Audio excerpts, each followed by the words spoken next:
Good morning, everyone. Welcome to the webinar. My name's Jo Sears. Very happy to welcome you to today's supply chain webinar on sustainability. I have with me today Jackie and Lynn, who will be your presenters. If I could refer you all, please, to the the control panel on the right-hand side of your screen.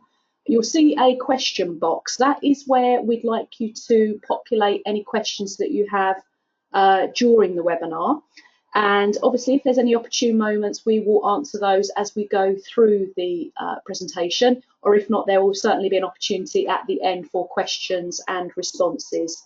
If anyone does have any problems with sound quality, rest assured we are recording this broadcast, and what we'll do is we will post it to YouTube and copy out the link through an intend message out to you all, so that if you have any colleagues who would like to have attended today but haven't been able to, you'll be able to share that link with them and they will be able to watch and listen to the webinar. There will also be a short survey at the end of the broadcast, as your feedback is very important to us, so that we know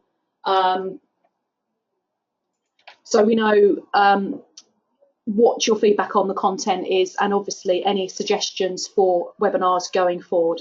So what I'd like to do at this point is hand over to both Lynn and Jackie for your webinar. Morning everybody, hope you're all okay.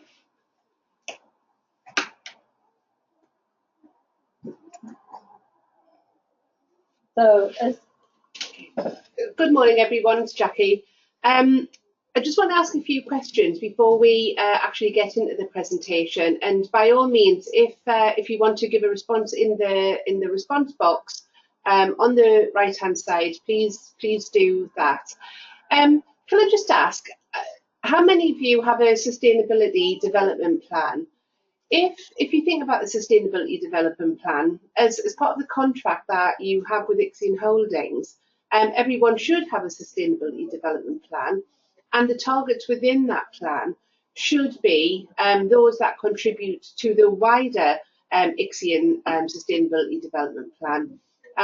So I'm just asking the question for everyone to go away and check, and perhaps if you can come back and let us know at perhaps later this week, that would be great. I think the other question I would ask is, how many of you actually have hard targets to achieve within that plan? When I say hard, I don't mean difficult. What I actually mean is actually measurable targets that could be achieved. So for example, if you are an organisation that works to the living wage, do you have all of your staff who are able to turn around and say, yes, I know for a fact that I earn the living wage? If you adhere to the Modern Slavery Act, can you categorically as an organisation say, yes, I and any of my suppliers all work to the Modern Slavery Act? So if you could also have a think about the targets that you have, and if in the course of the week you've got any issues over any targets that you may or may not have, then please do let me know, and we'll certainly help and advise on the sort of targets to set. I think the next one is, how many of you know that the achievement of your targets contributes and drives that of Ixion's? If you actually look at our sustainability plan, which we obviously advise everyone, if you don't have one, just to adopt ours and then follow on through, you will see that every single learner that you work with, if we have a target relating to learners that link into the sustainability plan, then you are directly contributing to that. And I think it's really important that yourselves and certainly your staff know how you contribute to the Ixion sustainability plan. And then, I did mention living wage before, but how many of you are a living wage employer? Have you all signed up to that? Is that something, I know that Joe's confirming to me that all of our supply chain have confirmed that's the case, but if you have your own supply chains for any reason, how many of your supply chains are also living wage employers? And I think we have to always think about, it may be ourselves working with yourselves as part of our supply chain and our very valued partners, but what about you and your supply chains? Do you also do that too?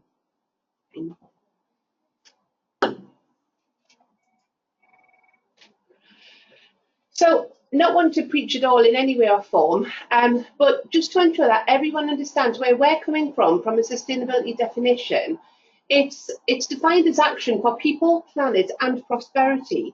So sustainability isn't just about the environment, it's actually about the local communities we work in, it's about the well-being of those communities, it's about how well we support communities to move forward.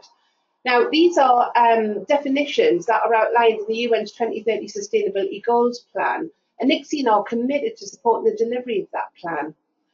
Our plan supports our commitment in three key areas, and each of them relate to people, planet, and prosperity. And those three areas are to reduce the environmental footprint, to contribute to social sustainability, and to drive economic sustainability.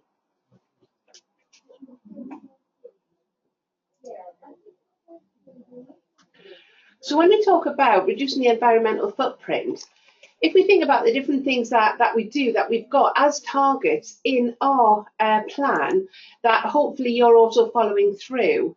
If we think about energy, for example, you know, how many people use century lights so that they come on and go off in rooms so that you haven't got an overuse of electricity? How many people actually encourage staff to switch off lights that aren't needed? And how many have automatic switch off on laptops and other equipment that you may be using? Not only would it help yourself save money, but obviously it supports from an environmental footprint as well. From a travel perspective, if you think about the expenses policy that you have, does it encourage green travel? So are you encouraging public transport, car sharing, reducing mileage and travel? Are you looking at alternative ways to communicate? And are you also monitoring expenses to identify where people may be using excessive miles, etc., or dare I say excessive printing, in order to monitor exactly how you're having an impact on carbon emissions, particularly. If you think about paper, you know, do you have shredding bins? Do you have fobs, which are used for printing and photocopying, so that you can monitor the type of usage? Are you cutting down on paper and using IT more as a communication medium? And from a communications point of view, are people using email? Are you actually just picking up the phone? Are you actually storing information in a central drive where everyone has access to it rather than having to share information that needs to be printed? Are you using different types of media for meetings to reduce the need for travel? And when you think about actual appliances, computer and electrical appliances, how many of you actually recycle IT? How many of you recycle different types of equipment? There are some really great companies out there who can actually show the impact of what they do to countries around the world who perhaps need recycled equipment.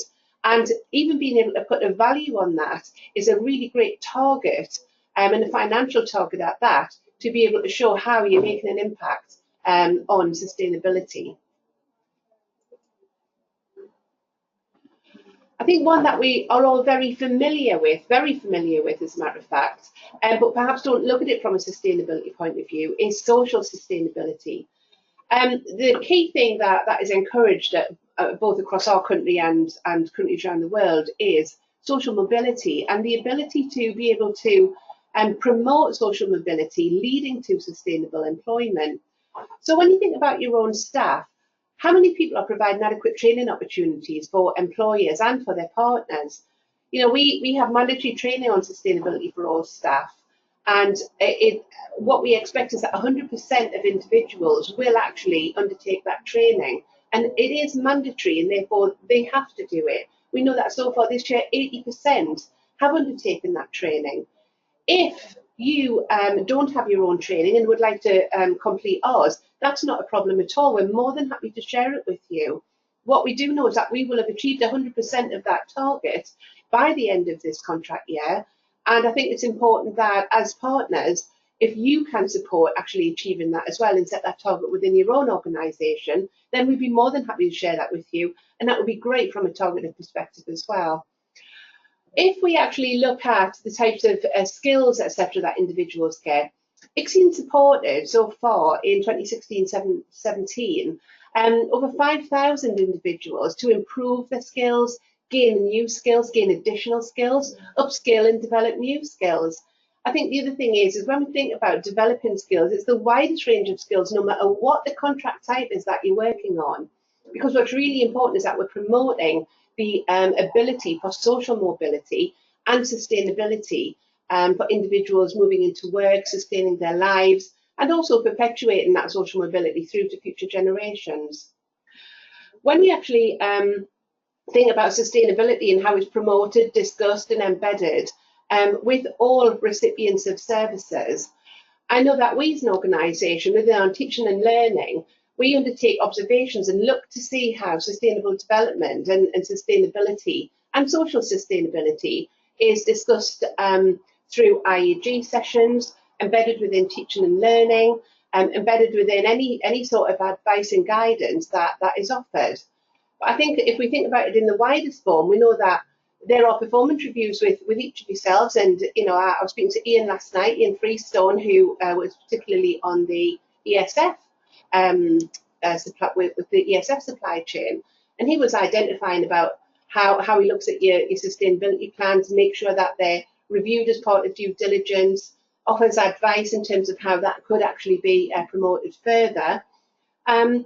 We are in the process of undertaking all of our observation of teaching and learning activity, and we'll soon be coming out to you all if you haven't been visited already. I know some of you have been.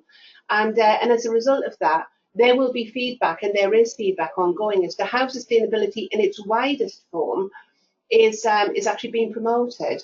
And when you actually think about sustainability, if you think about progression from any type of training, etc., or from IEG that takes place, you look at those progression opportunities, that is measurable by the likes of the Skills Funding Agency, by the likes of DWP, and all of that progression activity supports a contribution to sustainable, social sustainability, too many S's. We are actually reviewing all of our satisfaction questionnaires as well to make sure that sustainability is very clearly measured within that area too. So they'll be coming out to everyone, and you'll be able to see what's in there if you want to adopt them.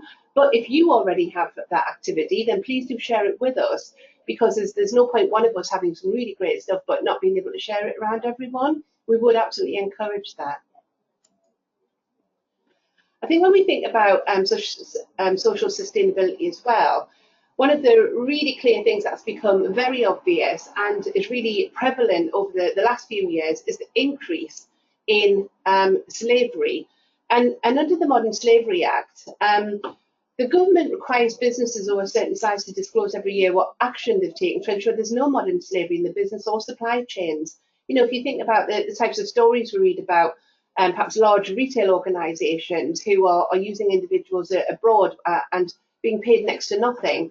If you actually think about organisations within the UK who basically traffic individuals into the UK in order to use them as slave labour, how many organisations do we work with in all of the products and services that we use as organisations? Can we be assured that they are correctly employing individuals and there is no slavery going on behind that? One of the things that's very close to our heart is looking at human trafficking and looking at it in the widest form about why individuals will be trafficked across to Europe and into UK in order to sustain businesses who really pay them next to nothing, if anything at all, in the hope of getting things like visas, passports, that sort of thing. So there's a lot of activity going on there that under the Modern Slavery Act, we all must make sure we are supporting, because the Modern Slavery Act is there to support social sustainability. And there are very, very severe consequences for those organisations or supply chains who do not adhere to the Act and make sure that their supply chains are what I would call ethical supply chains. I think when we also think about waste supplies as well, and talking about purchasing goods and services that are produced and delivered in line with labour organisations, how is waste being dealt with? One of the things that we've been working with is an organisation who was disposing of paint, and the individuals who were disposing of that paint were not protected in any way or form whatsoever. Generally individuals who, again, are in the country and perhaps shouldn't be in the country but have been trafficked over here, but then actually using hazardous waste without protection. So one of the things that we've been working on as a charity project is about how is paint being recycled when it's collated, to make sure that nobody, including the environment, is damaged as a result of that. I think another thing which is really important is thinking about the diversity of the supply chain that we have, and the opportunities for minority-owned businesses. You will be aware that Ixion has the new enterprise allowance contracts across the whole of the South. And what we do have is a very high percentage of minority-owned businesses moving into really sustainable trading and perpetuating and growing and employing more and more individuals.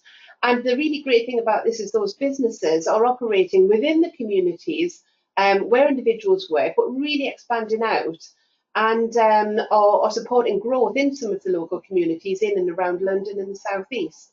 So I think it's really important to actually look at how every different type of minority-owned business can get opportunities to grow, in order that we make sure that we are supporting the population of UK PLC, as opposed to just certain sectors and areas. What Ixion does is we have a very clear expression of interest process, so that any organisation at all who wants to work with us can apply to do that. And we do have a very wide range of suppliers outside of the contract delivery that we have, where we deliberately support minority-owned businesses in order to ensure that there is very fair representation, and also to ensure that all of these new startup businesses get an opportunity to be able to grow and actually show what they're doing as case studies to be able to grow further. We have approximately 80 supply chain partners in place in 16-17, and work across a range of contracts of different sizes, different owners, different sectors, and supporting the business as a whole. So when you actually think about your supply chain, don't just think about the people who are delivering the services for you. Think about where you're actually getting your supplies from, for every aspect of the business that you run. So I suppose the next one is driving economic sustainability. What's really important to Ixion is how we can develop communities to grow at a national, local and regional level.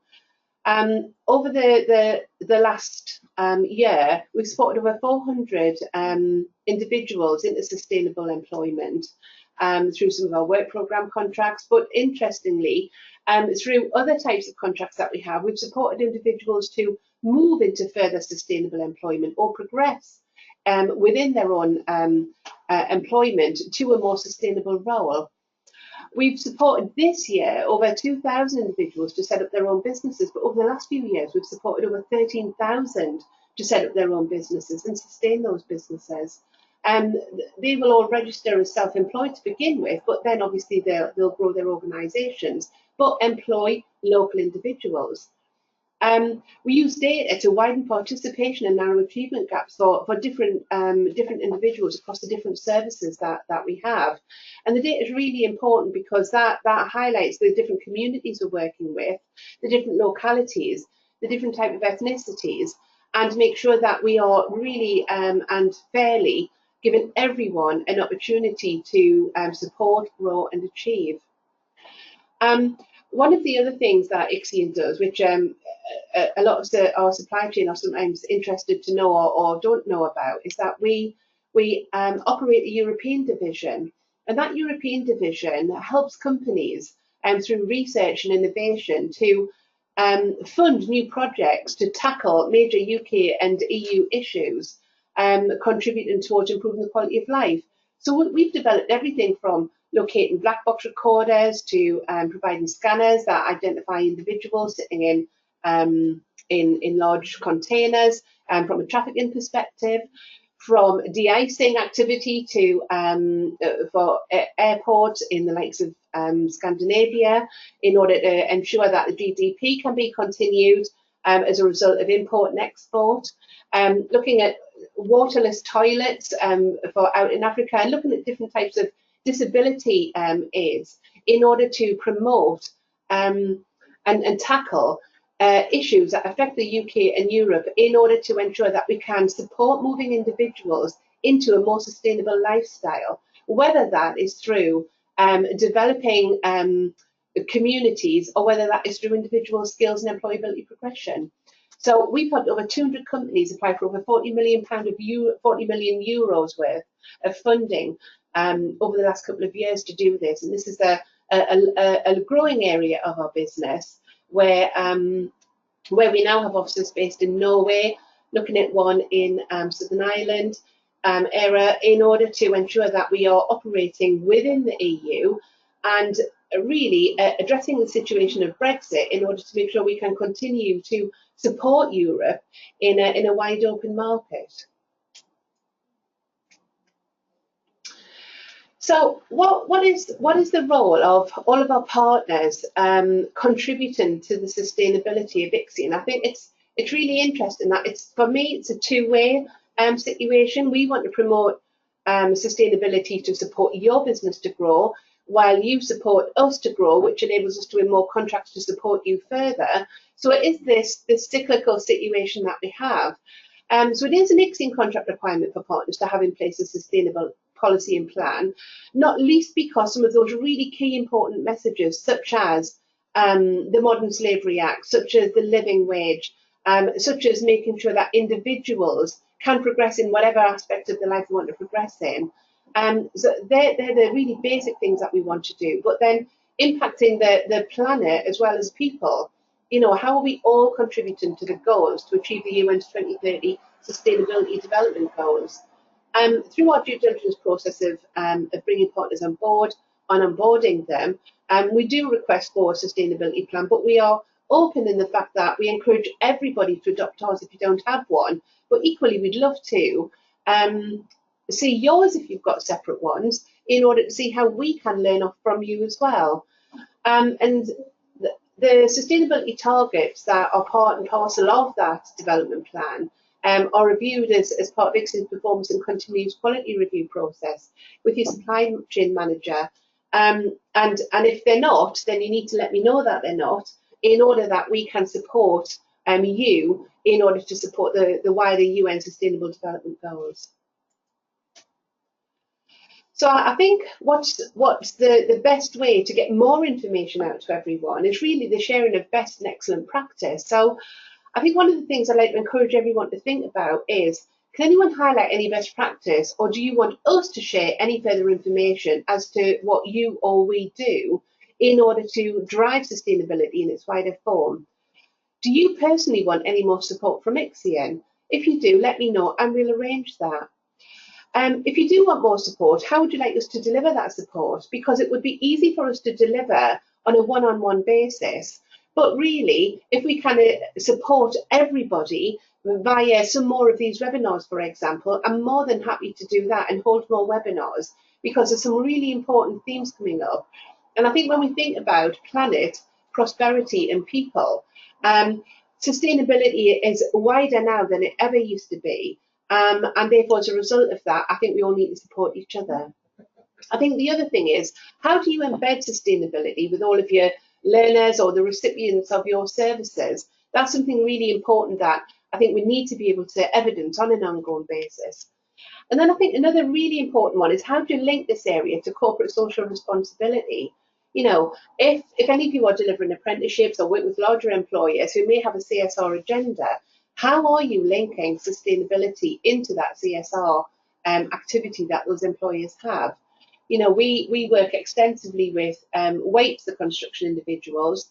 We're just starting to work with Carillion on different activity, work with Morgan Sindel as well on all of their CSR activity. And as a result of that, what we're doing is we are travelling the country and supporting their building projects around the country to get people in local communities into work. So in terms of working in communities, can you move that up please, John? Sorry. In terms of working in communities, how do you also support sustainability in those communities? Do you have your own CSR agendas? Do you have your own charities, etc.? You know, one of the things we're working with is an organisation who take in bikes, and bikes that are then refurbished and sent abroad to Africa, etc., called the Wheels Project.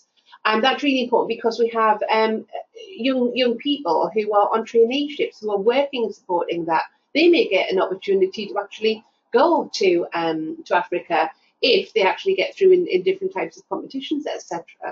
So how are you working in communities, and what are you doing to support sustainability in those communities? I think one other thing is, can you put a price on your sustainability targets? I did just speak before about CSR and corporate social responsibility and identifying how we sustain local communities to grow, etc.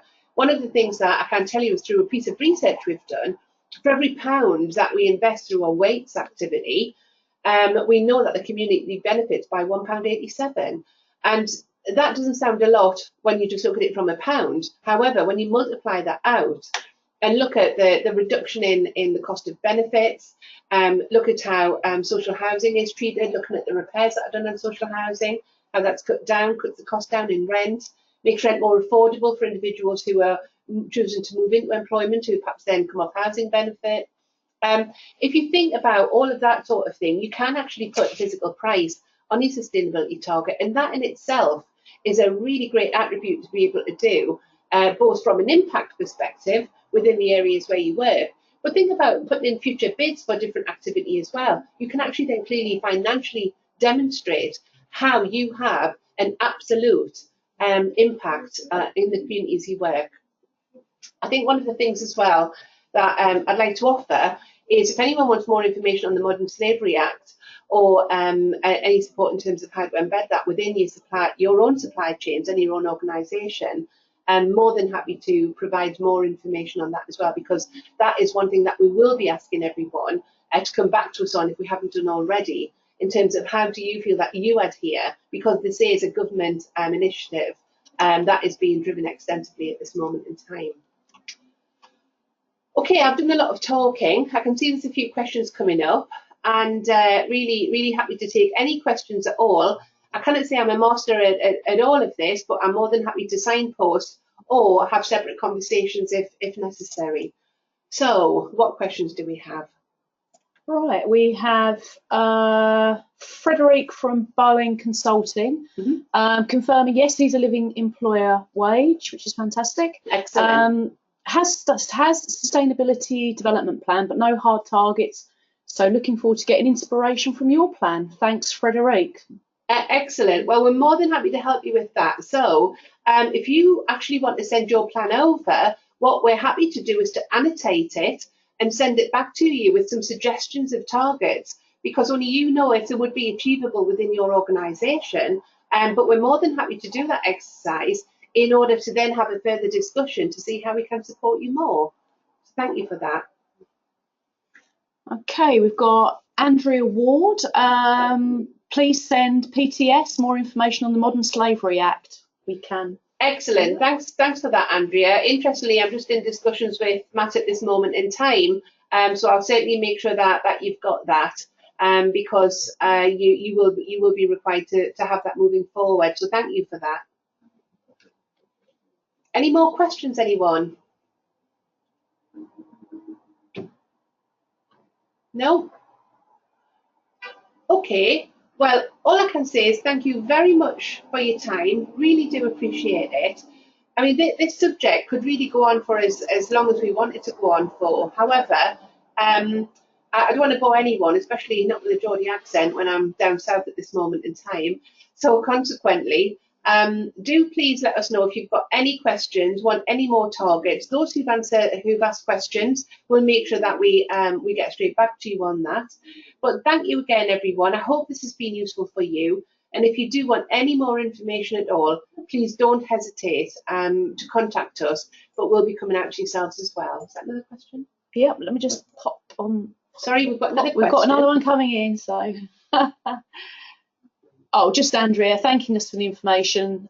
Really interesting once you start discussing it. So that's great. Thank you, Andrea. That's lovely. And what we'll do is we'll make a commitment at our next supply chain forum.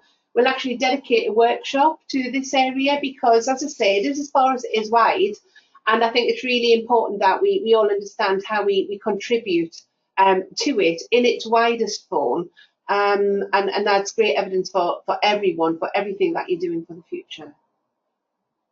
Okay. Excellent. Okay, so we'll close the webinar now. Just a reminder that obviously this has been recorded, so there will be a broadcast available, and we'll get that out to all our supply chain partners. And also there is a poll which will, once we close the webinar, that will pop up in your inboxes. So we'd obviously all ask you to complete that and to feedback on any points that you've not been able to ask during this presentation. I will just say that there's one quick question that's come in that says, our company only employs 2 people. I'm not sure how I'm going to go forward with a sustainability plan. So a question from a small business. Okay, that's not a problem at all. It doesn't matter whether or not you're 1 person or whether or not you're 5,000 people. There are still things that every single person can do in order to support sustainability in its wider form. By virtue of the fact that you're an organisation working with us, then you are clearly offering the services to whichever individuals you're working with. And as a result of that, you're offering sustainability activity. You can promote what we can do to support the planet. You can promote from a prosperity perspective, and you can also promote progression opportunities as well. So you may only be 2 people, but 2 people can have a really big impact, depending on what you choose to do. So I'm more than happy to give you more information on how we can support you in order to do that and get some really good case studies going. That would be useful. Okay, I've got another one. Excellent. Yeah, and just Frederique asking if we can send the PowerPoint. So yes, we'll send copies of the PowerPoint slides along with the YouTube link so that you get broadcast and PowerPoint slides as well. So no problem. And thank you, Karen. Lovely. Thank you, everyone. It's really appreciated your time this morning. Thank you. Thank you.